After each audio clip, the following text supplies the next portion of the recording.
Buenos días, mi nombre es Jesús Flores, profesor de la Universidad Complutense de Madrid y profesor también de la Universidad Nacional Mayor de San Marcos. En esta ocasión, en este tercer Congreso Internacional de Media Ecology and Image Studies, voy a presentar una ponencia que lleva por título Disrupción en los procesos de enseñanza-aprendizaje hacia una cibercultura de la educación con tecnologías emergentes. En primer lugar, quiero agradecer a los organizadores de este congreso por invitarme a participar una vez más en un evento que ya está adquiriendo una calidad tremenda en el mundo académico e investigador. Me van a permitir compartir la pantalla de tal forma que pueda seguir pues, con esta presentación. Un segundo y empezamos. A ver. Bien. Pues yo creo que ahora es cuando aquí tenemos. Bien, como comentaba, en esta tercera edición de este congreso y de este cuarto seminario internacional de Red ITC, voy a empezar citando a este investigador, que seguramente, investigador sociólogo, que seguramente todos conocen y han citado. Y cito literalmente un texto de su autoría, en donde dice que la formación continuada no debería dedicarse exclusivamente al fomento de las habilidades técnicas y a la educación centrada en el trabajo, sino, sobre todo, a formar ciudadanos que recuperan el espacio público de diálogo y sus derechos democráticos. Pues un ciudadano ignorante de las circunstancias políticas y sociales en las que vive será totalmente incapaz de controlar el futuro de estas y el suyo propio. Unas sabias palabras, ¿no?, de este filósofo, ensayista, conocido mundialmente, Simon Bauman. Este extracto, este texto ha sido extraído de ese libro, ¿no?, que lleva por título La educación líquida. Como saben los seguidores de este investigador, de ese filósofo, pues conocido mundialmente, precisamente por anteponer las teorías, ¿no?, de lo que estamos viviendo en la actualidad, conocido como la sociedad líquida o la modernidad líquida, ¿no? Bien, en este contexto de la educación líquida promovido por Bauman, la pregunta que surge es cómo hacer todo esto, ¿no?, que manifiesta Bauman en época de pandemias y confinamientos que traen como consecuencias crisis económicas, macro y micro, ¿no?, a escala mundial y con mayor énfasis en en los próximos años. Bien, sabemos nosotros que en la situación actual que vivimos, ¿no?, promovida precisamente por esta, o fomentada por este impacto del coronavirus COVID-19, ¿no?, un impacto que ha generado en el sistema sanitario. Desde el sistema sanitario, ¿no?, nos venían alertando del virus, pero muchos opinan que hemos preferido ignorarlo. Y esto es una realidad, porque cuando las cosas van bien, pues es muy fácil ignorar, ¿no?, diversas advertencias que nos hacen y creer que nada malo nos va a pasar o que en todo caso cuando suceda, pues seguramente lo superaremos. En ese contexto, ¿no?, se han realizado y los países vienen realizando una serie de medidas preventivas, ¿no?, pero particularmente en el caso de Asia han superado mejor la pandemia de esta COVID-19 porque ya antes habían pasado por otro tipo de pandemias conocidas como el SARS-1 y el MERS y se prepararon para la siguiente. Y aquí también traigo a colación lo dicho recientemente, precisamente publicado en El País el día 26 de noviembre de este año, ¿no?, lo que dice uno de los mayores expertos en materia de virus emergentes del planeta. Me refiero a Ian Linkin, que publicado, repito, en El País, opina que será imposible erradicar el COVID-19, es decir, el SARS-CoV-2, ¿no?, como se le conoce científicamente, ya que este virus va a seguir entre nosotros para siempre. Palabras textuales de Jan Linky. Por tanto, aquí lo que nos queda, pues, es tener que adaptarnos a un entorno nuevo en donde la pandemia, ¿no?, va a, digamos, desarrollar un modelo de vida, un modelo de educación que marca un antes y un después, ¿no? En el desarrollo, pues, de lo que nosotros vamos a hacer posteriormente en nuestra vida. En lo económico, ¿no? Ha evidenciado que la tecnología, con todo el poder que tiene para expandirse, con todas las oportunidades para ganar dinero que genera y para hacer, también conlleva riesgos. Eso lo hemos visto, los investigadores venimos analizando este tipo de cosas y ese riesgo precisamente se visualiza con lo que ya desde hace algunos años lo veíamos venir, que era la llamada brecha digital. El digital dividing, ¿no? Como se conoce en el entorno anglosajón, ha puesto de manifiesto que la gente que no tiene acceso a la tecnología corre el riesgo de quedarse más y más atrás. Pero también, al mismo tiempo, surgen oportunidades, ¿no? Es unas oportunidades en donde sobre todo aquellos que trabajan con temas de tecnología, pues tienen el trabajo prácticamente asegurado en relación a otros que no tienen este entorno de trabajo tecnológico y somos conscientes pues, que puestos de trabajo que están desapareciendo a nivel mundial. En ese sentido, pues muchas organizaciones también están poniendo el foco en este aspecto, no solo de lo sanitario, no solo del trabajo, no solo en lo económico, sino también en el ámbito educativo. Y es en el ámbito educativo donde nosotros hacemos hincapié de qué es lo que está pasando, ¿no?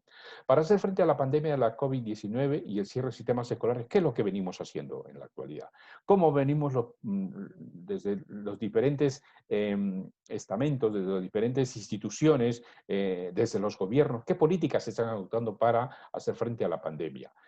En primer lugar, citamos pues, al organismo, ¿no?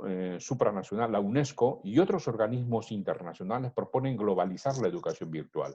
Es decir, propone que esa educación presencial sea llevada de forma no presencial desde los propios hogares. Esto implica, ¿no?, el tener que adaptarnos a unos nuevos entornos de enseñanza-aprendizaje, ¿no?, que si bien es cierto lo veníamos haciendo de una forma un poco, diríamos, tangencial, en la actualidad pues nos vemos sucumbido a nivel mundial a tener que realizar este tipo de enseñanza-aprendizaje utilizando las interfaces virtuales. Pero la pregunta que subyace en la mente de muchos investigadores es, ¿está preparado el mundo para esta propuesta que propone la UNESCO? ¿No? Y la respuesta es un clarísimo y rotundo no. No está preparada la sociedad, no están preparados los países para desarrollar esto. El último informe de UNESCO, ¿no?, en este año indica que en 40 de los 84 países para los cuales había datos, menos de la mitad de la población tenía competencias digitales básicas. Por ejemplo, como copiar un archivo o enviar un correo electrónico adjunto. Casi la mitad de los estudiantes afectados por el cierre de las escuelas en todo el mundo tiene dificultades para el aprendizaje en línea. De acuerdo al informe de UNESCO, en el mundo el 43% de los estudiantes pasa por esta tesitura. Y en África subsahariana, por ejemplo, lo pasa el 82%. Asimismo, se destaca de este informe que 6.500 millones de personas, es decir, el 85,5% de la población mundial, carecía de una conexión fiable a Internet de banda ancha. Esto en el Programa de Naciones Unidas en el informe de abril de 2020. En este contexto, ¿qué nos enseña la COVID en materia de educación? Puesto que de educación, en este caso a nivel universitario, de educación superior, es de lo que nos interesa tratar en este contexto. Primero, nos enseña lo siguiente, y en esto sí coinciden cada vez más expertos. Es decir, primero, dejar que la gente aprenda a su ritmo. El modelo virtual nos permite potenciar esa dualidad, ¿no? Esa dualidad de decir, aprendes a través de esas interfaces virtuales y aprendes también a tu ritmo. Aprender más despacio incluso no significa no ser listo. Es decir, hay gente que quiere profundizar en su aprendizaje, busca oportunidades de cubrir sus necesidades formativas, ¿no?, a un ritmo que sea más a su, digamos, entorno social, más a su forma de ser. ¿Por qué? Cada uno tiene unas necesidades y unas capacidades totalmente distintas, ¿no? Otra enseñanza que nos da la COVID-19 es que existen múltiples caminos para adquirir las capacidades que hoy se necesitan. Por ejemplo, alumnos que necesitarán asistir al aula otros que no podrán formarse online y otros cuyo aprendizaje se irá haciendo sobre el camino. Al respecto, también quiero matizar que la COVID ha potenciado, ¿no?, innovaciones que a lo mejor se tenían que desarrollar dentro de 2 o 3 años y se está haciendo hoy en la actualidad. Es decir, hemos asistido sin querer, sin darnos cuenta quizás, a un modelo de reconversión de la enseñanza-aprendizaje, diríamos casi de 180 grados. Universidades que han sido totalmente presenciales no han tenido más remedio que reconvertirse, por lo menos en esta etapa, en esta fase de este año, ¿no?, a tener que utilizar interfaces virtuales o soportes digitales para poder cumpliendo ese rol que la sociedad le ha encomendado. En este contexto de pandemia, sobre todo, ¿no?, aunque ya se venía trabajando desde mucho antes, ¿no?, hacemos referencia a este matemático, profesor matemático llamado Salman Khan, profesor de estadounidense en Nueva Orleans, ¿no?, donde dice que la pandemia va a acelerar algunos cambios y nos va a poner en un lugar mejor. Bueno, es una afirmación que hace este profesor, ¿no?, y digamos, se sustenta en diversas cuestiones que él ha promovido y además ha desarrollado con mucho éxito. ¿Por qué ha desarrollado con mucho éxito? Porque ha creado un modelo educativo mundial, ¿no?, que ha permitido revolucionar las aulas e instituciones con un modelo que rompe lo tradicional, ¿no?, en cuanto al espacio y tiempo. Y lo más importante, coloca a los docentes, coloca al profesorado y al alumnado en una nueva dimensión. Para Kant, la educación hoy no guarda relación con los parámetros de espacio y de tiempo, dice, y matiza, solo tienes que saber una cosa, puedes aprenderlo todo. Y esto es una realidad que nosotros estamos seguramente viviendo con todos nuestros estudiantes, ¿no?, siguiendo quizás un poco este modelo que Salman Khan ha propuesto y creado, ¿no?, que ya se denomina la Khan Academy. El propósito que ofrece esta Academia Khan es ofrecer educación gratuita de primer nivel para cualquier persona en cualquier parte del mundo. Es decir, ¿qué es lo que busca? Busca, evidentemente, pues, generar una inclusión total, ¿no?, y que todo el mundo tenga su oportunidad de aprender. Por tanto, el reto será eliminar la desigualdad y la exclusión en favor del conocimiento abierto y compartido. La Academia Khan, ¿no?, por si alguno tiene referencia, cuenta con cerca de 70 millones de usuarios registrados en 190 países y ofrece clases en más de 46 idiomas, lo que permite al alumnado aprender a su ritmo las materias que se le antojan en cada momento. Esto tiene que ver mucho con el desarrollo actual de instituciones que vienen poniendo de manifiesto este modelo de enseñanza-aprendizaje. Dice también el profesor Khan que hay que transmitir una pasión por el conocimiento. En este contexto, podemos afirmar que para poder impartir docencia, ¿no?, debe hacerse desde dos modelos o dos momentos. Primero, desde la experiencia y segundo, desde la investigación. ¿Esto qué conlleva? Conlleva supuestamente a una constante experimentación. Los alumnos, los estudiantes en todo caso, van a detectar esa pasión que despierta el profesorado y la van a respetar. En ese sentido, pues el modelo Khan, ¿no?, dice que todo el conocimiento debe ser accesible y al alcance de todo el mundo. Este modelo intenta, aunque ya desde hace años otros modelos lo han venido impartiendo, fomenta el aprendizaje personalizado. Busca una forma de validar y de conectar todos los conocimientos con las oportunidades existentes. Lo relevante del modelo para el profesor Salman Khan no es la tecnología. Lo más importante, como él pone de manifiesto también, es el docente. Y si hay que elegir entre tecnología y un buen docente, evidentemente hay que elegir a este último. ¿Por qué? Porque ponemos también de manifiesto que la tecnología puesta a disposición del profesorado es solo un medio. La tecnología no es el fin en sí mismo. En ese sentido, el modelo Khan dice que la experiencia educativa debe ser mucho más atractiva. No tiene sentido que un profesor se limite a impartir una conferencia durante una hora y toda la interacción con los alumnos sea hacer preguntas muchas preguntas, ¿no? Esto no tiene ningún sentido, porque muchas veces pensamos que los alumnos están pendientes, escuchando, y no siempre es así. Por ello, la Academia Khan fomenta el concepto de clase invertida, es decir, Flipped Classroom, que busca darle la vuelta al método de enseñanza tradicional. Este modelo anima a los estudiantes a preparar la teoría en sus casas para destinar el tiempo de clase a la parte más práctica directamente con el profesor. En ese sentido, pues, la Academia Khan apuesta por la universalidad de la educación. Y en este apartado es que está en línea con la propuesta de Papa en cuanto a la educación líquida. El futuro después de la COVID-19 es incierto. Esto no genera más que incertidumbre, ¿no? El coronavirus nos está dejando al descubierto las desigualdades que existen en todas las sociedades, por lo que el primer reto, por tanto, es hacer que desaparezcan. En los próximos años la vida será muy difícil, pero consideramos y debemos ser optimistas. La parte positiva, pues la pandemia va a acelerar algunos cambios y nos va a poner en un lugar mejor, afirma Kant. Los profesores en todo el mundo se van a familiarizar con la tecnología y va a ser más fácil para ellos a partir de ahora implementarla en su docencia.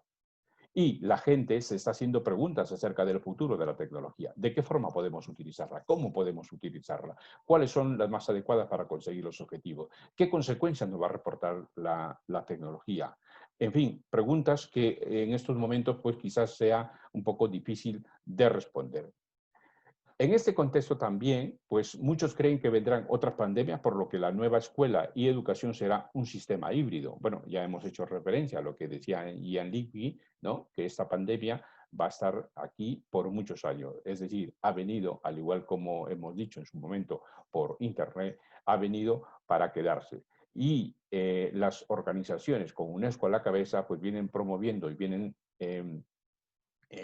facilitando una serie de directrices para tener, digamos, un modelo educativo basado en lo virtual. Aquí quienes van a sentir, digamos, más el peso de este modelo virtual serán, pues, esos países países menos desarrollados que no tienen una infraestructura como tienen los países más desarrollados, ¿no?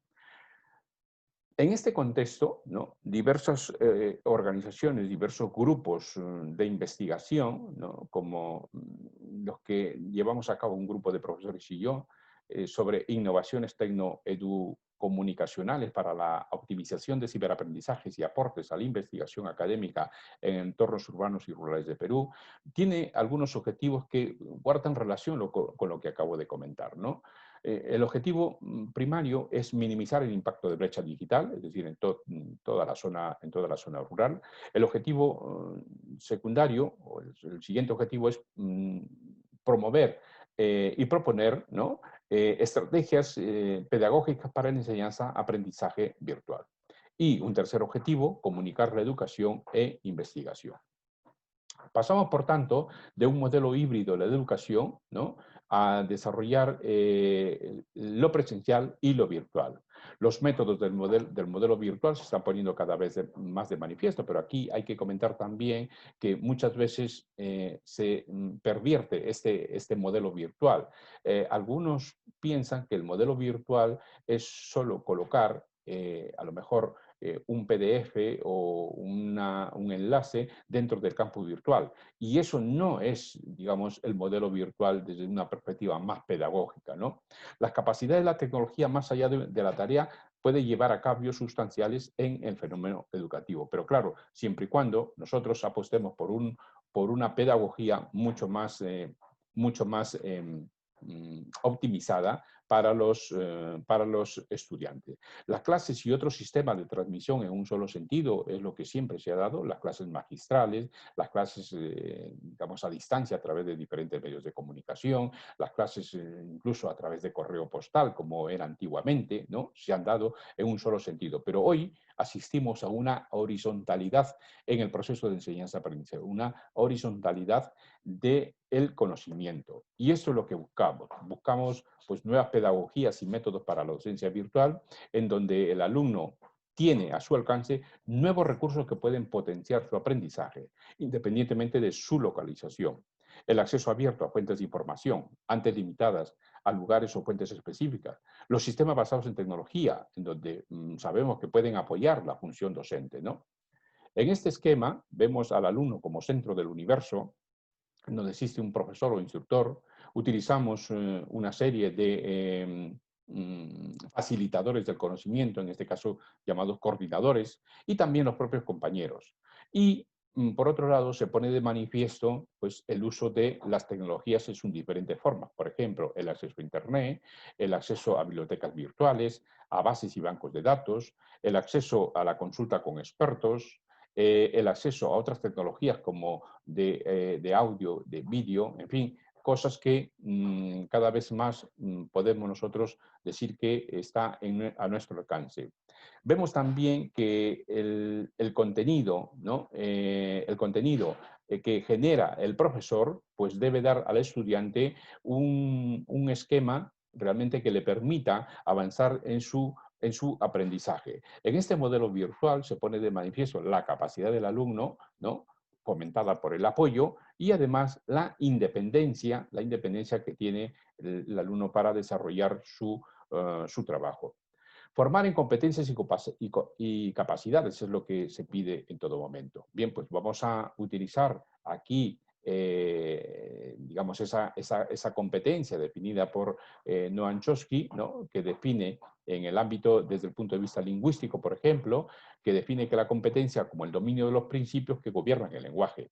¿De qué forma ponemos de manifiesto las competencias, ¿no? Que indica Chomsky?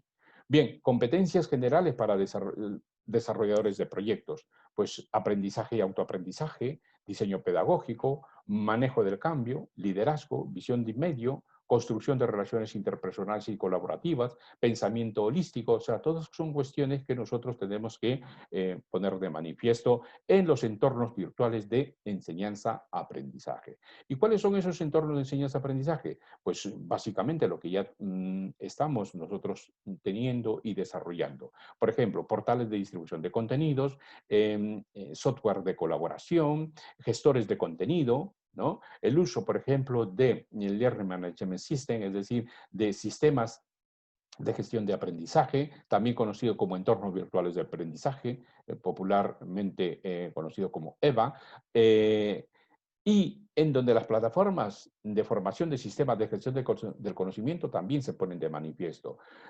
¿Cómo? Pues a través de un entorno virtual de aprendizaje, a través del desarrollo de cursos, a través de aulas virtuales, a través de profesores en este caso, incidiendo en el profesorado y los alumnos, ¿no?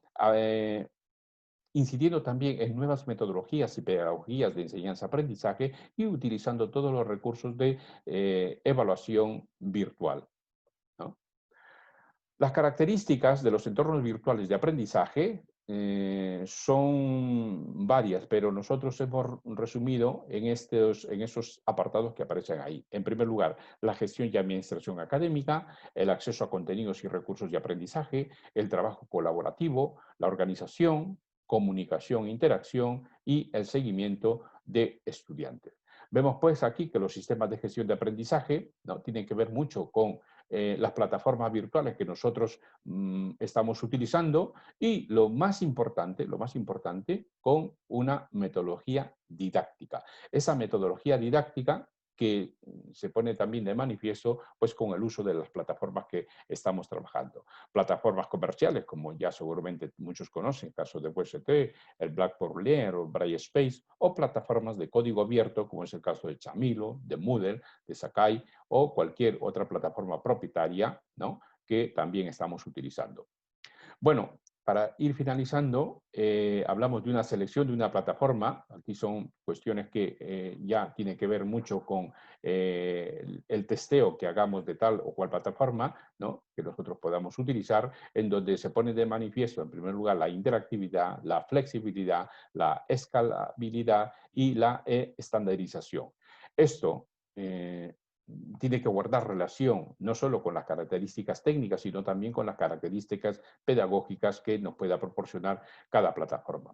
Porque los criterios de calidad de los entornos virtuales de aprendizaje, pues suelen ser varios, ¿no? Suelen ser varios. En este caso hablamos de técnica, hablemos de organizativa, de organización y creación, hablamos de entornos comunicacionales y hablamos de la propia didáctica del aprendizaje. Estos criterios de calidad son los que tienen que ponerse de manifiesto y nosotros lo estamos poniendo dentro de ese proyecto que he comentado para poder, digamos, hacer una propuesta ad hoc en estos entornos en los cuales nos ha tocado pues, vivir como consecuencia de la COVID-19. No todo es, digamos, beneficio. Existen unos retos que hay que salvar, ¿no? Son los llamados obstáculos que tienen los entornos virtuales de aprendizaje, ¿no? Que pasan precisamente por un mal funcionamiento de los canales de comunicación digital, una baja calidad en el ancho de banda, es decir, que se cuelgan constantemente o se caen los servidores, en fin, una serie de elementos que, bueno, son ponderables que nosotros tenemos ahí que tener muy en cuenta para poder desarrollar esta, perdón, se está repitiendo esto, ¿no? Aquí, quería llegar aquí, finalizando. Bien, nosotros asistimos pues a un entorno en donde el binomio Big Data e Internet de las Cosas está configurando la cuarta revolución industrial tras el vapor, la electricidad. Eso se dijo en el foro de Davos de 2016. El problema es cómo sumar toda esta formación que necesita la sociedad, que necesitan los estudiantes, ¿no? ¿Cómo sumar todo esto que ya se dejaba traslucir en el foro de Davos de 2016, todo esto a lo virtual? Es decir, cómo formamos para esta nueva era en donde impera los datos masivos, donde impera Internet de las Cosas, donde impera la inteligencia artificial y ahora se suma, ¿no? Esta pandemia del COVID. Bueno, pues hasta aquí quería llegar, siento haber sido demasiado deprisa y ahora pues estoy abierto a las posibles preguntas que pueda haber. Muchas gracias por su atención y cedo la palabra.